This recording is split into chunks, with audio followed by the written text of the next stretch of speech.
Trump announces his new pick for Labor Secretary today after Andrew Putster withdraws his nomination. Plus, a day without immigrants. People from across the nation participated in the movement to highlight the importance of immigrants in the U.S. And if you're traveling across the country using Delta Airlines, you'll soon be able to enjoy a meal on the plane once again. All this and more coming up. This is Citrus TV News live at 6, your campus news leader. Good evening, I'm Michael Tricarico. And I'm Maria Cinti. Upstate New York officials are asking the state to add $12 billion to the state's budget in order to assist in refugee resettlement programs. A Utica assemblyman met with legislators on Thursday morning to request the additional funds. The money would go towards refugee resettlement agencies across the state. Agencies have been forced to make job cuts in recent weeks, and officials say that refugees can only serve to benefit New York communities, not harm them. The state budget must be decided by April 1st. And Chancellor Syverud addressed the University Senate yesterday evening. In his remarks, Syverud stressed that the university is in a marathon, not a sprint, on improving SU by its 150th anniversary in 2020. Syverud also introduced Amir Raname Azar as the new Chief Financial Officer and promised to protect the campus's diverse community. WERW, a student-run campus radio station that broadcasts out from the Jabberwocky Cafe in the Shine Underground, is returning to the AM airways. Citrus TV News reporter Claudia Bellofatto has more on the story. WERW, my name is Will Taggart. Established over 30 years ago, WERW is the only student-run radio station at Syracuse University. Although it has been streaming online, this Friday is its launch party, which will start off its return to AM radio. The station is unique, says second-year senior Will Taggart, who started the show as a freshman. And it was always sort of like a dream of mine to be on a college radio station. You always hear about or at least being a music nerd, I would always hear about Nirvana first got played on a college radio station, and that sort of exposed them to a real audience in the Seattle area before they really blew up. And I think that we really have an awesome opportunity to do something similar to that here at this radio station. Student DJs at the station have the freedom to create shows based on their own interests. For that reason, the station has been popular, and finding DJs hasn't been a problem. Soon enough, if we keep growing at the rate that we have been growing in the past few years, we might have to start rejecting more people, which we won't like, but just goes to show that we want the most passionate DJs on our team. You can come to the WERW launch party Friday night, 8 p.m. here in the Shine Underground. You can buy your tickets for $3 at the Shine box office or online at boxoffice.syr.edu. Claudia Bellofatto, Citrus TV News. SU Drama will present The King Stag on Saturday, February 18th through Sunday, February 26th. The play's themes of love, friendship, and courage are presented by focusing on colorful characters and improvised dialogue. Tickets are now available online, by phone, and the Shine box office. Whitman School of Management professor Johan Wiklund has been appointed as the editor-in-chief for the second most influential entrepreneurship journal. Wiklund is currently the Alberg Chair and a professor of entrepreneurship in the past year. Faculty and doctoral students, the Entrepreneurship and Emerging Enterprise Department have been published 31 times in top academic journals. Wiklund will assume the position January 1st, 2018. Well, we've seen a few consecutive days of snow this week up here in Syracuse. And Jack Watson is here to tell us what to expect for the rest of the day. That's right, guys. After about a week of pretty consistent snow, today we got, you guessed it, even more snow. Consistent snowfall characterizing the day, 21 degrees right about now, with winds coming out of the west-northwest at around 15 miles per hour. But we have not endured all of this in vain, because we are about to get a beautiful weekend coming up. We'll talk a little more about that on my full forecast when Citrus TV News Live at 6 returns. Guys? Thanks, Jack. And coming up, Mick Mulvaney became the new National Budget Director today after a close vote in the Senate. And 2 more people were arrested in connection to the death of Kim Jong-un's eldest brother, Kim Jong-nam. We'll have more on these stories after the break.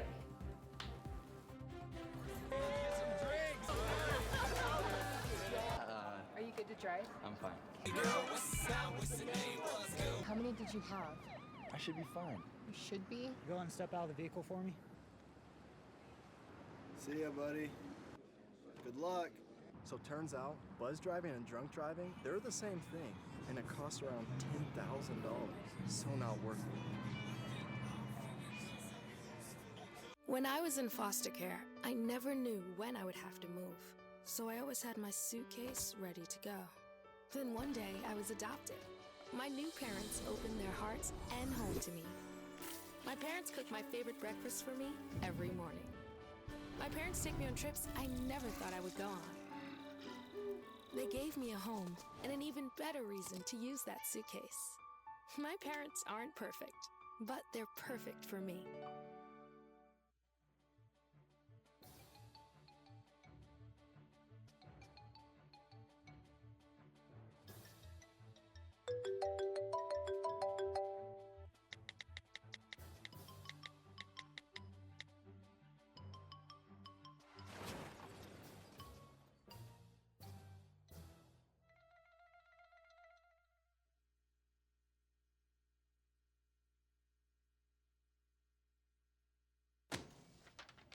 Hey, Hard, what's this? That's my resignation letter. You're resigning.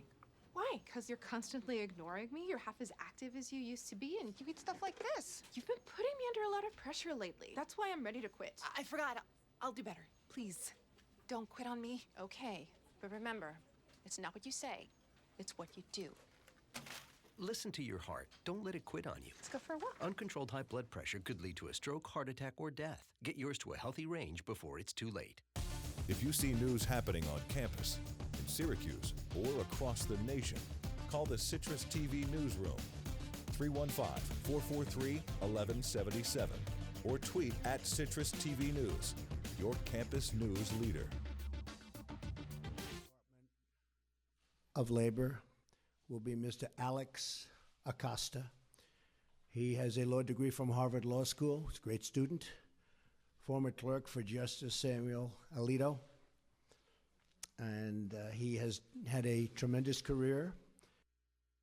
President Trump announced Alexander Acosta as his new nominee for Labor Secretary.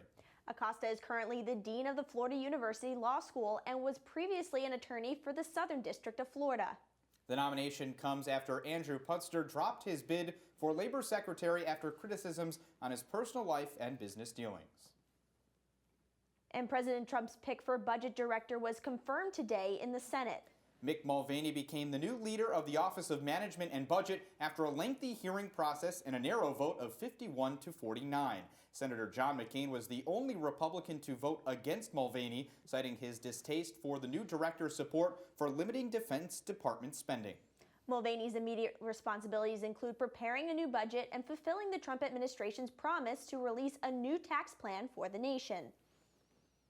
President Trump's Supreme Court nominee Neil Gorsuch is scheduled to have his Senate Judiciary Committee hearing on March 20th.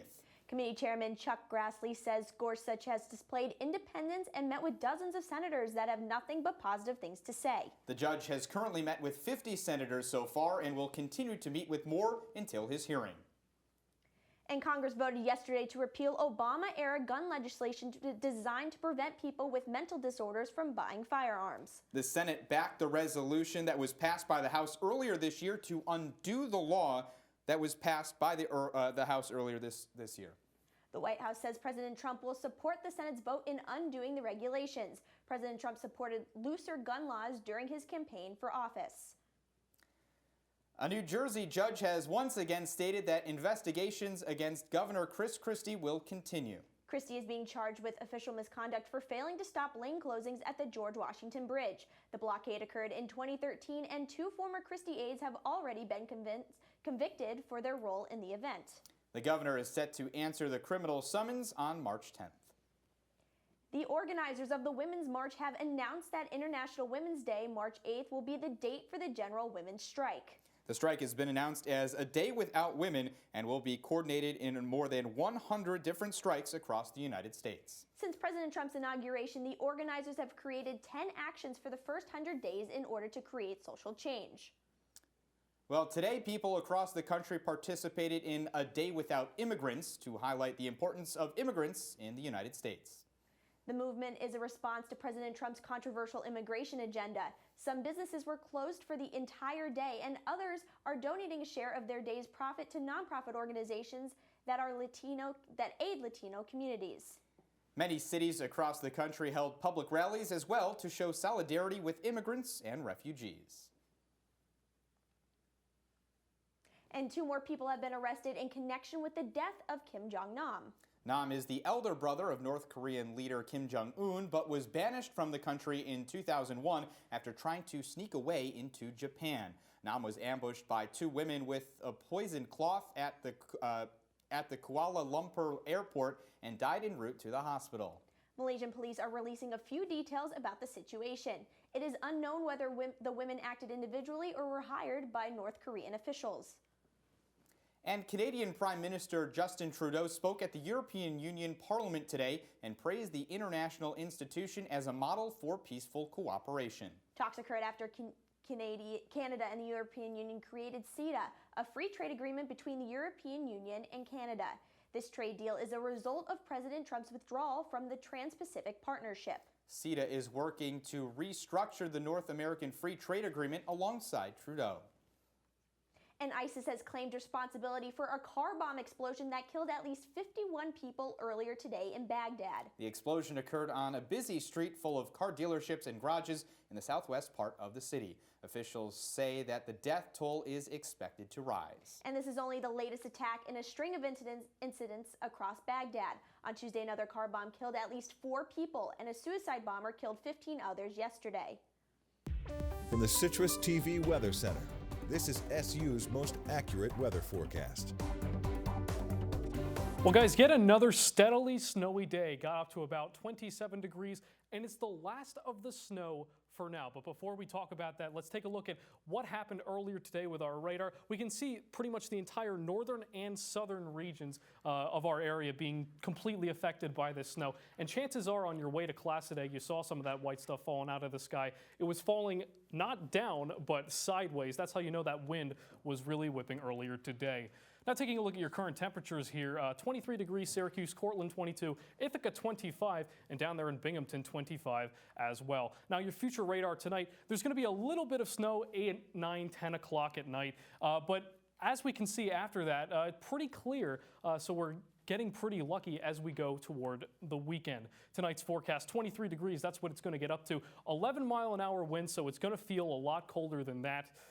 And your Friday day planner here, 23 degrees when you're getting up for classes at 9 a.m., moving into noon, 28 degrees, and it's only going to get warmer as we round out the day at 6 p.m., 30 degrees. A mostly cloudy day, overcast skies, but that temperature is warming up, and that's a lot to be excited about as we move into our Citrus TV 5-day forecast. 51 degrees. Last week we talked about February 40s. Try February 50s. 51, 36 the low that day. Sunday, 42 degrees. But Monday we go back down to earth with that 39-degree temperature, getting down to 21 degrees, and that's going to be the low. And then 44 degrees, lucky 44 here in Syracuse. Partly cloudy skies for Tuesday, guys. Right, so this week we've been hit with so much snow, but what should we be expecting for the beginning of next week? Well, the beginning of next week, it's going to be pretty much consistently in the high 30s, low 40s, rain, if anything, as we will see later. All right, well, thank you very much. Thanks, Jack. And coming up, Delta is bringing back free meals for transcontinental flights. And 700,000 Britax baby strollers are being recalled over reported injuries. Stay tuned for more. This is the story of a boy who didn't talk for a long time. The boy liked things to always be the same. Any changes would scare and upset him. The unknown was an unfriendly place. The boy was very sensitive to lights and sounds. So he built secret hiding places where they couldn't get in. The boy didn't like looking people in the eye. He wasn't trying to be mean, it just made him feel uncomfortable. Sometimes he would flap his arms again and again. One day, I found out I had something called autism. My family got me help. Slowly, I found my voice and learned all the ways I could live with it better. Early intervention can make a lifetime of difference. Learn the signs at autismspeaks.org. Look at you. You're at the top of your game. You're unstoppable. Nothing can throw you off track. Wait, is that your car? Uh-oh. Yeah, I saw that coming. That will throw you off track. You're looking at around 10 grand in fines, legal fees, and increased insurance rates. Let's try this again. Smart move. Because buzz driving is drunk driving. You're watching Citrus TV News with Michael Tricarico, Maria Cinti, and Jack Watson with weather. Citrus TV News continues now. The Federal Reserve will raise interest rates for the first time this year in March. And analyst Peter Bookvar believes the hikes are a done deal due to inflation indications and Fed Chair Janet Yellen's congressional hearings. The Consumer Price Index saw the highest jump in January since February 2013. And President Trump's tax reform would offset the hike in interest rates. And a new study suggests that with ADHD having smaller brain volumes than those without the disorder. The difference was identified by researchers looking at different brain scans. The research aims to locate weaknesses in current findings. The biggest difference in volumes were found in the amygdala, the part of the brain responsible for processing emotions. And this is the first time this kind of information has been found. Delta Airlines is bringing back meals to the transcontinental flights. Flights from JFK to Los Angeles and San Francisco will begin receiving meals on March 1st. 10 other coast-to-coast routes will start receiving meals on April 24th. The change comes after low oil prices in recent years, and Delta says it wants to make the best main cabin experience for its customers. BrightTax is recalling 700,000 strollers. The click-and-go feature on the strollers has created a fall hazard. BrightTax has received reports of car seats falling out of the stroller, many of which have injured children.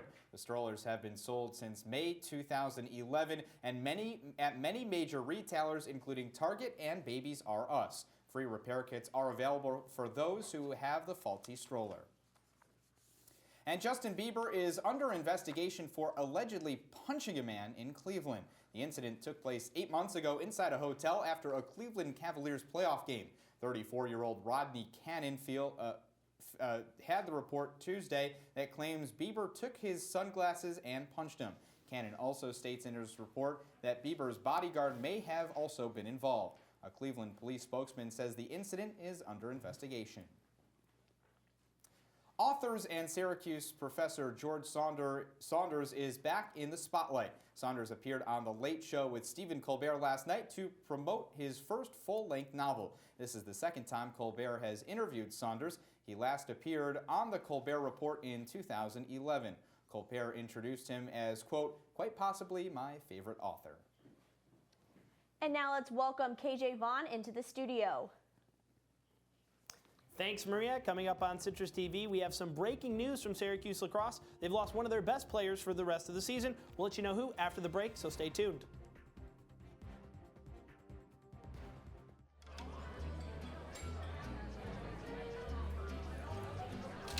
Oh, you got it. You know, since I got rid of my car, I really enjoy walking. Okay. God, no. Getting pulled over for buzz driving could cost you around $10,000 in fines, legal fees, and increased insurance rates. Oh, you're home early. You live with your mom? That'll set your game back a few years. Buzzed, busted, and broke. Because buzz driving is drunk driving. Well, Thomas, you've got pre-diabetes. But with more exercise and a change in diet, it can be reversed. I've tried exercising. It just makes me hungry for bacon. I love bacon, too. And who really likes to exercise? Not me. Me neither. Nobody. So we're good? What? Oh, you still have pre-diabetes. Big time.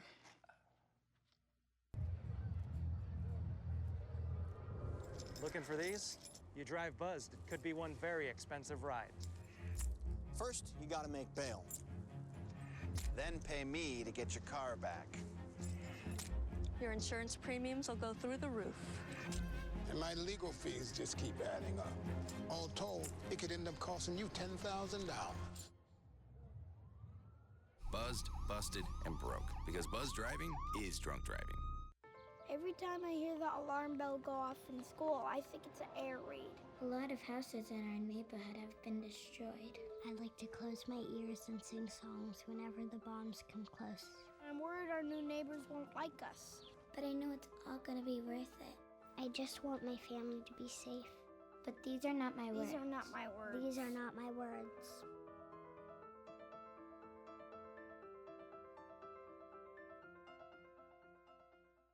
And now, your Citrus TV Sports Report.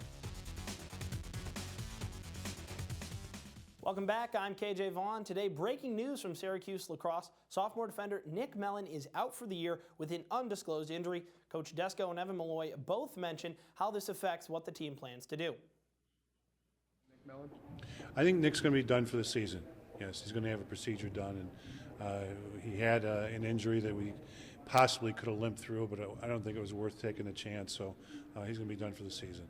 It's a big loss, you know. I mean, I've said it before. I think he's a really talented player, probably one of the best cover guys in the country. You know, so it's a really nice thing to have when you can kind of shut down the other team's best player. But you know, I think the guys we have are capable. We look really good. They all are playing really hard. They all bring something unique to the table that meshes really well. So I think that we're going to be fine. We're going to be a pretty good defense still. So I'm pretty confident.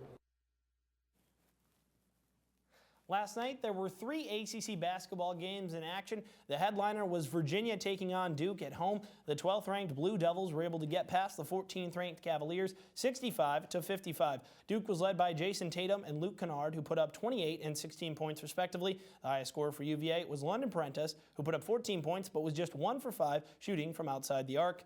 Meanwhile, the Miami Hurricanes, who are in the conversation as one of the last teams in the NCAA tournament, took on the Georgia Tech Yellow Jackets at home. They won 70-61. The leading scorer for Miami was Devon Reed, who put up 21 points and grabbed 7 boards. The Yellow Jackets were led by freshman Josh Okogie, who put up 18 points. You don't see it on the full screen, but there was one more ACC matchup. It was the battle for North Carolina between North Carolina State and number 10 North Carolina. The Tar Heels won in convincing fashion on the road 97-73 and were led by Joel Berry, who put up 18 points. And the Tar Heels also had 5 players in double figures. For the Wolfpack, it was star freshman point guard Dennis Smith Jr. leading the way with 27 points. Speaking of North Carolina State, the university announced today that it has fired head coach Mark Gottfried. Coming off the heels of 3 straight blowout losses, the university did announce that he will finish out the season, and the Wolfpack currently sit at 14-13, but are a dismal 3-11 in ACC play. Gottfried has coached at North Carolina State since 2011. His tenure has included 4 straight NCAA tournament appearances, and twice he has made it all the way to the Sweet 16. Before coaching at North Carolina State, Gottfried was at Alabama for 10 years. The Syracuse women's basketball team is in pursuit of breaking its attendance record this Sunday against Notre Dame, and the team got some great news in that pursuit of breaking the record when it was announced by John Wildhack that 10,000 tickets had been sold in an article written by Syracuse.com. The previous record was 4,357, which was against perennial women's power UConn in 2012. And Carmelo has replaced Kevin Love in this year's All-Star game. Cavaliers forward Kevin Love had surgery on his knee and is expected to miss 6 to 8 weeks. Carmelo's replacement gives him his 10th All-Star nod and 6th as a member of the Knicks. Anthony's averaging 23 points per game, 6 rebounds per game, and 3 assists per game. Interestingly enough, Carmelo and Kevin Love's names have been mentioned together earlier in the year as the Cavaliers and Knicks tried to engineer a trade that would have sent Love to New York and brought Anthony to Cleveland to play with his friend LeBron James. And the Syracuse softball team heads back down south this weekend after playing in the Red and Black Showcase in Georgia last weekend.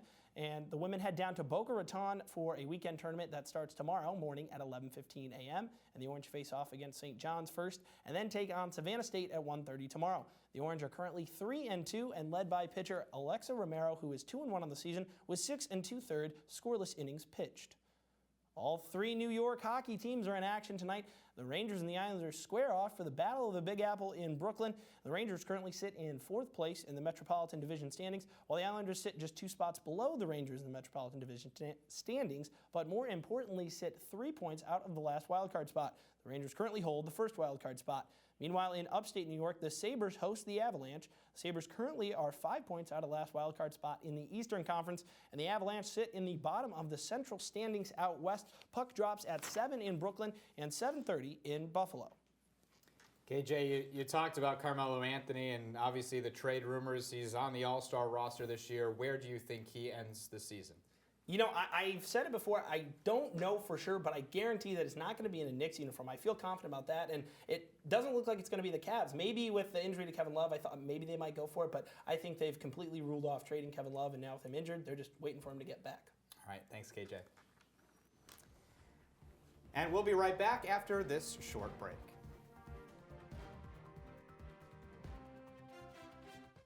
Fancy pants peanut butter? A big screen television? You haven't even bought a sofa yet. A motorcycle? When your father finds out, he's gonna flip his shoes with 2 buckles? What do you even need 2 buckles for? Mr. Big Shot, buying whiskey shots for everybody in the bar. From the looks of it, I'd say nobody even remembers. Feed the pig.